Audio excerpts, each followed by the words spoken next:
J. Charles Ross is the creator and head writer of Transmission and Unknown, a new fiction podcast. And he's with us here today. How are you doing? I'm doing well, Toby. Thank you. Good, yeah. Now, your new podcast, the Transmission Unknown, can you just describe to us the idea behind that podcast, first of all? Sure. Yeah. It's a podcast that's based in a fictional Nevada town that starts undergoing unusual things, and the town just happens to be located outside of a Air Force base, and so conspiracy theories start to fly. Residents of the town are negatively affected, and a local DJ on a public access radio show wants to get to the bottom of what's happening to his town. How did you get the idea for that? Well, during COVID, I was looking for a creative outlet, and I like the idea of writing something. And I really feel like, especially during COVID, there's been a lot of conspiracies floating around the consciousness of the people everywhere, but especially in the United States. And to me, I truly believe that conspiracies, at least in the United States, are a real part of the mythology of everyday life. So this idea was just to examine that creatively and to create a project that me and my friends could enjoy in our downtime. Yeah, and you mentioned the pandemic there being a big part of that. Has that helped you because maybe you've had more time to be at home, or has it made things a little bit harder to collaborate with people to bring it together? Oh, definitely. The downtime was something that motivated me. I mean, a lot of people have joked that they've finished Netflix. They're waiting for the next season. And obviously, sometimes watching television, especially the news, can be depressing. So having a creative project was something that I knew would be fulfilling. And I had tried a few different things like painting, and I tried to create a board game and failed miserably. But this turned out to be something that turned out to be pretty satisfying, and I was able to bring all my friends in on it too. Yeah, it's an interesting idea, this, because a lot of people said they were going to write a book, and what you've done is actually written a story and made it into a podcast as well. So it's sort of combining two creative things. Yeah, absolutely. And it was a great opportunity to get my friends involved. So I live in Portland, Oregon in the United States, and I have friends all over the West Coast in different cities, Los Angeles and San Jose. And, at a time when a lot of us feel very isolated, having a reason to talk to my friends over Zoom, because we'd have these weekly writing meetings, and, we're all, trying to create voices for these various characters and having calls for that.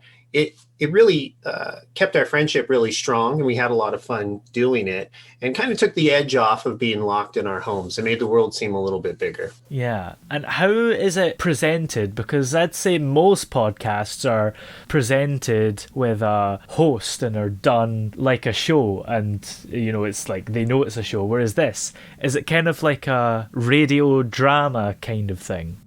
Yeah, definitely. When I was growing up, I actually grew up in the Bay Area, and on Friday and Saturday nights, there was a local radio station that would play some of the old radio dramas from the past, like The Shadow and The Lone Ranger and War of the Worlds. And that idea where there's almost a level of realism, especially with the example of War of the Worlds, really reminded me of that. So the show itself is on the premise of you turn on the radio and this show comes on at 11 o'clock at night every day for 15 minutes, and you get to hear what's going on in Springwell, Nevada. Yeah, absolutely. And in terms of the story, how long is this story taking place overall? How many episodes are you thinking it's going to be? The first season is 14 episodes, so it represents what happens in 2 weeks. Yeah. And it's interesting because you get to see kind of I don't know if I accomplished it, but the goal was kind of to mirror some of the instability that we seen during COVID. Yeah. As circumstances change rapidly, we see how people respond to those stresses, who they blame, how they try to protect themselves, how they interact with others. And so this 2 weeks of the life in Springwell represents the first season, and hopefully raises a few more questions than answers as we move on to tell the rest of the story in subsequent seasons. And how long roughly is each episode? 10 to 15 minutes, Yeah. Depending on, where the story's going that night and how much music we play.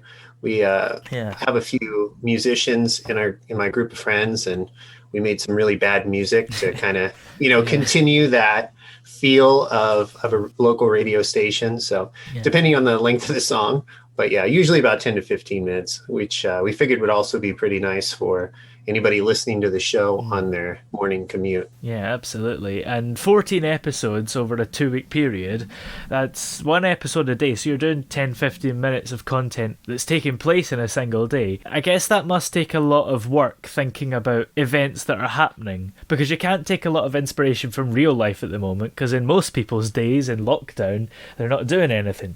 Yeah, you're absolutely right, Toby. I think that trying to plan out every day and make sure it's moving forward and make sure that it's interesting, which of course with all podcasters is going to be a challenge to make sure your content is interesting.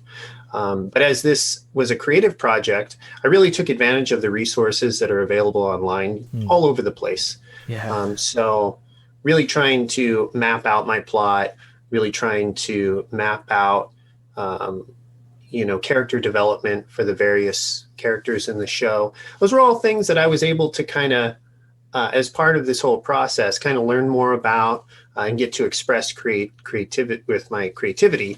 And so that was very satisfying. It was a lot of fun. I highly recommend it to people who may feel the same way right now during COVID to learn a new skill. This show may not appeal to everyone, but for me and 7 of my friends, that process to learn how to do this was very satisfying. Yeah, absolutely. So how come you chose to do it as a podcast radio drama type thing rather than a film or maybe even as simple as a book? Were you looking to do something a little bit different? Actually, thanks for asking. My original goal was to try to write my first screenplay. Yeah. And I also realized I didn't know how to do that, and that a lot of what I was going to write was going to be junk. So I felt like this was a good opportunity to introduce the storyline into the world, and as we receive feedback from listeners, perhaps use that to iron out a better screenplay to take what's best and get rid of the other things. As far as the format goes, when it comes to doing a podcast, and I know you're very well aware of it, you can have varying degrees of quality in your recordings when you're talking to people. So even doing something online or over the phone can have various degrees of success, and then you have to try to edit it and clean it up. Yet with a radio station, you kind of get varying degrees of quality whenever, depending on the signal of the radio station itself. And when the callers call in, they may be driving, they may be walking in a storm, they may be in a closet. So it's kind of expected. And that kind of took a little bit of the pressure off of creating the show. Was, as a listener, hopefully any of the audio parts of it that may be lacking are kind of lost in the world that we're trying to create. Yeah. And I suppose the benefit of doing it as only an audio thing is you don't really need a budget. You could do really big stunts just by playing a sound effect and the audience will believe it. You don't have to actually put your life at risk if you were filming it. Yeah. One of the voices for the show, Chris, who does the character of the GM, he calls it theater of the mind, which was something he studied a lot of drama and audio production in school. And when you're able to create that reality with those sound effects and do it well, then absolutely you can be transported to that place, and your imagination can sometimes be much more powerful than something you might see on screen. So hopefully we accomplish that, and hopefully that it works to that desired purpose. But of course, it's still a fun project between guys and girls who didn't really know what we were doing. So I'll let the listeners be the judge of that. Yeah. Are there any episodes that you've done that you think are your favorite ones? Any that you're particularly proud of? Um, for sure, knowing how the story plays out in the long term, Yeah. um, I did like the 10th episode. In fact, like I said, 14 episodes, I felt like, oh, maybe we peaked a little bit early. Yeah. Like anybody that's listening to the show, if they do get into it, if they do enjoy the story, episode 10, I felt like could have been on its own a cliffhanger for the second season. But we did end up establishing a few more plot points in the coming episodes afterwards. But Yeah. for me, heavily invested in it, I'm texting everybody like, oh man, I'm doing the final edits. Yeah. This is crazy. I hope people keep listening after this episode. So hopefully, people feel the same way as they listen to it. But Yeah. obviously, when you create something new, and you kind of, even though you know where it's going, when you actually hear it fully finished, and I'm sure you feel this way about many of your episodes, Yeah. sometimes you go, oh man, that's exactly what I was trying to accomplish. Yeah. And then you feel very good about that. And so definitely that was one of those episodes. Yeah. Although unfortunately, sometimes you've got something in your head, but you don't know how to get it out there and how to actually do it. Do you ever have times like that where it's like, it's not really what I had in my head, but I guess it'll have to do? Yeah, listen to season 1 of Transmission Unknown. Yeah. It's a learning process, right? With anything. Yeah. I mean, so I definitely feel like in my mind, especially as I had mentioned those older radio dramatizations from the past, in the 30s and 40s, there is some amazing stuff coming out over the radio. It was the primary form of entertainment that people had access to, and things like The Shadow could be so engrossing as you listen to them. And I won't claim that this show is that yet, but I'm a big self-critic anyways. Yeah. So hopefully as we continue to work on producing it, we learn more, especially about the production side of the audio effects and everything. Yeah. Do you think that radio dramas maybe should make a comeback? Because over here, we don't really have many. There's only one I can think of, and to be fair, that's actually a really long-running show. I don't know how it is over there. Are they not very popular anymore because of TV? Well, I know for certain it did it fell back a bit, as television grew and movies grew, and now we have just about any movie imaginable available on our smart TV. Yeah. But certainly we've also seen changes with the way that podcasts are now being given attention. Google had made some changes that now allow you to play a podcast directly out of their search engine. So, and then we see companies like Spotify who are, directing large amounts of money to the audio format, be it spoken word or some of these audio dramas. So there's a place for it, and certainly if people that are much smarter than me are putting money and effort into it, then hopefully it will continue to grow. I don't know if we'll ever, turn it into a commercial enterprise, but certainly as a hobby to create something that wasn't there before and to make it available to people who might be listening to it on their way to work or something. It's fun. It's kind of like, I don't know for me personally, at least in the United States, it was always a kind of a little childhood fantasy to have my own radio show. Yeah. And now the internet kind of makes that possible. However, I'm not particularly interesting, so there's not a lot for me to talk about. Yeah. So to be able to create something like this and hopefully get people's imagination involved is something that I hope continues to grow in popularity. Yeah. Well, I'm not particularly interested in either. That's where I get guests on who are usually more interesting than me. Smart man. Yeah. So you mentioned about how it was your task you gave yourself to write your first screenplay. Did you find that quite easy? Because, I suppose technically it's not a screenplay, it's a radio play. You know what? Writing it out, writing out a back and forth conversation. Yeah. Especially after I had mentioned, if using some of these story maps to kind of kind of design where you want to go with the character. For me, once I had that as a foundation, it became easier for me to direct the conversation. But I will admit, Shadrach Novello is one of the other writers, who's a good friend of mine, who's always had a writing hobby, and I believe he's a lot better than I am. Yeah. He's much better at creating dialogue and creating, specific voices for each character, which is something I'd like to improve on, because sometimes you're just trying to further the plot, and yet you're not really giving a lot of value to the person themselves. And then the listener may not be as interested in what happens to that person. So part of the learning process for sure. As far as that conversation went, as I'm writing it down, I'm just putting a character name and some dialogue, and I'm just kind of moving through it.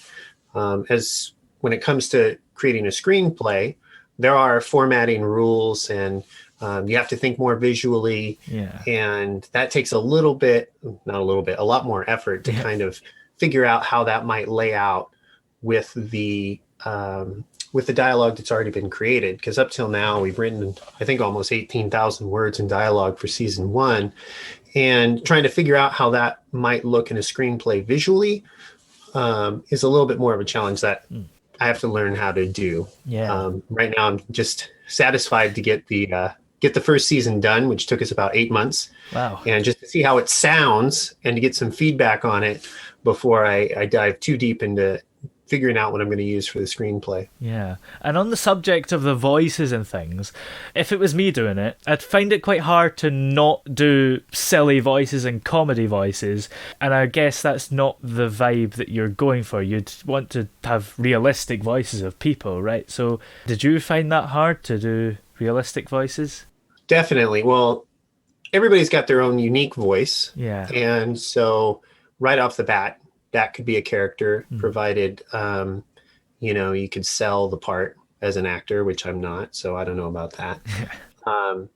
But there is a little bit of, so one of the other friends involved in the project has taken quite a few different drama classes and has learned a little bit about voice acting. And so he shared a lot of that with us as a group. And we do have some funny characters in there and some ridiculous voices just for comic relief. Yeah. But, when it comes to audio, at least with our personal, limited experience, it does seem good to exaggerate some things, especially if you have somebody doing multiple voices. How we perceive something in our minds with our imagination is different for everyone. So if the exaggerated voice creates a different character in someone's mind, that's better, because those traits that make our own personal voices unique, especially when you're editing, it really starts to stand out when you go, oh, this character and this character, they do sound exactly alike. Even if you do I'm adding a little gravel to my voice, I sound like I have a flu or something. Yeah. Sometimes it takes more than that, because I think most people will be able to tell. Not that we're super strict on it ourselves. I mean, it's kind of like having a local theater project, where a character on stage might have 2 or 3 different characters in the show. Yeah. You hope the audience will give you that, realizing, the nature of the project itself. So, trying to find voices that actually sell the character and not be over the top, but be different enough. It was a challenge. We had to re-record quite a few different parts to make it work. Yeah, and I suppose because it's audio, you don't have that benefit that visual stuff does, where if you had like 2 puppets and they both had the exact same voice, the audience would be quite forgiving if they looked completely different. They'd know the difference between the characters, but you can't do that on audio. That's true. And even the way, especially when it comes to the way we write, like I was mentioning, dialogue and the way people speak, if the voices are similar and the way they speak is similar, then it gives it away, and you kind of ruin the illusion a little bit. So hopefully we were able to limit that as much as possible, but it is a challenge. Yeah, absolutely. Well, where are we able to listen to the podcast when it's released? wherever podcasts can be found. So you'll be able to find it on iTunes, Anchor, Google Podcasts, Overcast, and so on. Just search Transmission Unknown. You can subscribe to the show there. For the first, we're going to release 4 episodes every Monday for a few weeks, and then the last week will be our last couple. Hopefully, our our big secretive ending that everybody wants to listen to. But yeah, March 29th. So it's going to be just in a few days now. Nice. Well, thank you very much for coming on the show today. It's been very interesting and good talking to you. Yeah, thank you for your time, Toby. Appreciate it.